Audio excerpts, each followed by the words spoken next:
Treasures in and around Riggisberg, Part 2. Grasberg.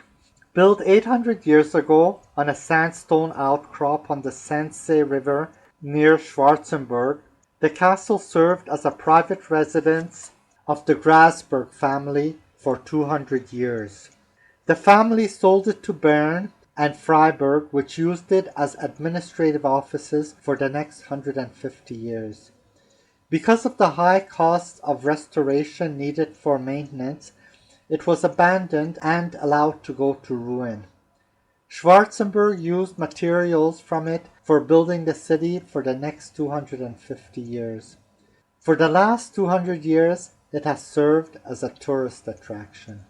Riggisberg is the setting of a Romeo and Juliet story that took place in about 1650. Frenely was arranged to marry a rich noble, but fell in love with a poor peasant called Simon Hans Jogeli. The two men had a duel, and the rich one died. Hans Jogeli fled to avoid being charged with murder, and by the time he returned, Frenely had died. Riggisberg Horn is considered a holy hill by a Swiss historian Christoph Feister, who claims that Jesus visited Switzerland and left his mark here in holy hills and their names.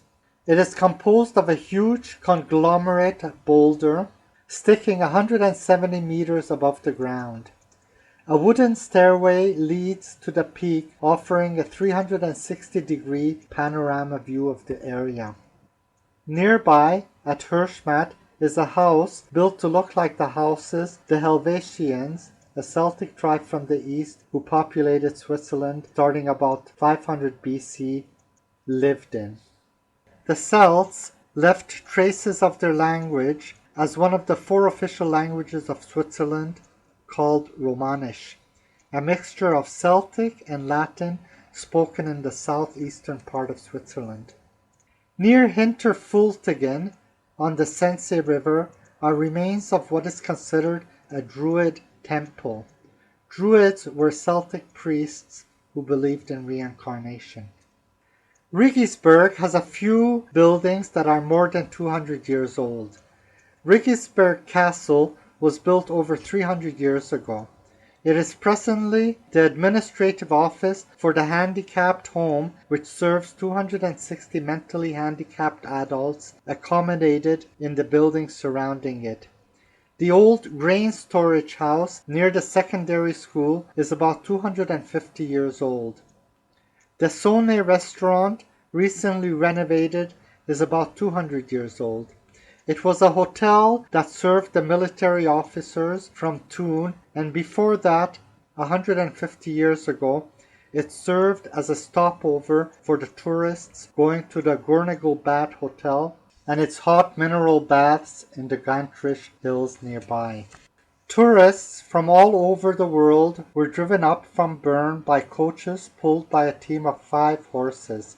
It was the biggest hotel resort in Switzerland, having 600 beds before it went bankrupt and demolished because of competition from other hotel resorts built higher up in the Swiss Alps.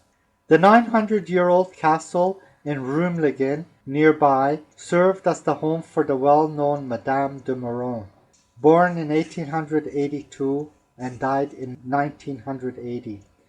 She was well known in Riggisberg for her eccentric behavior. Everyone who ever had the opportunity to meet her has some interesting story to tell about her. When her parents refused to allow her to marry the man she fell in love with because he was not of noble family, Elizabeth threatened and promised to marry the first Moron with blue blood she would meet just to spite her parents. When Mr. Moron, her cousin, heard this, he misunderstood. Although not the fastest of men, he was the first who met her requirements. Like she promised, they soon married and had 2 children, a son and a daughter.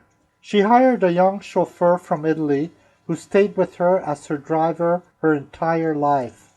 Otto Binz, an officer of the Swiss cavalry and a well-known politician, visited her, and when she failed to recognize him, he reminded her that he had a seat in the Swiss Parliament. She replied that a seat in the Senate would have been nobler. She used an ear trumpet, claiming that it allowed her to hear only what she wanted to hear. She would ask strangers if they were somebodies or if they were just employed living from a salary.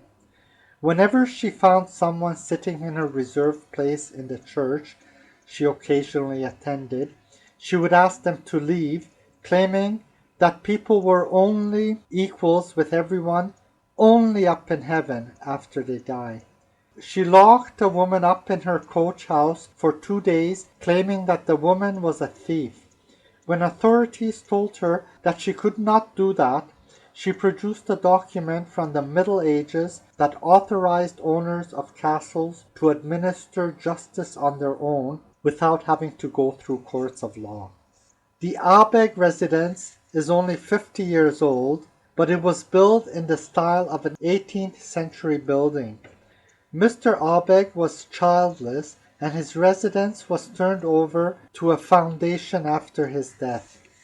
The museum next door houses private collections of antique textiles from all over the world. The museum is world-renowned for its capabilities of restoring and conserving historic textile fabrics. There are many old trees in and around Riggisberg. One of the oldest is a 300-year-old, 25-meter-high oak tree on the corner of the road going down to Riggisberg Cemetery from the Riggisberg Hospital. A few erratic boulders that have survived being blasted to pieces for clearing the land for farming and for building roads and houses are now protected. Most of them are off the main roads. Information and pictures to help the interested find them and give them a personal visit is available on the internet.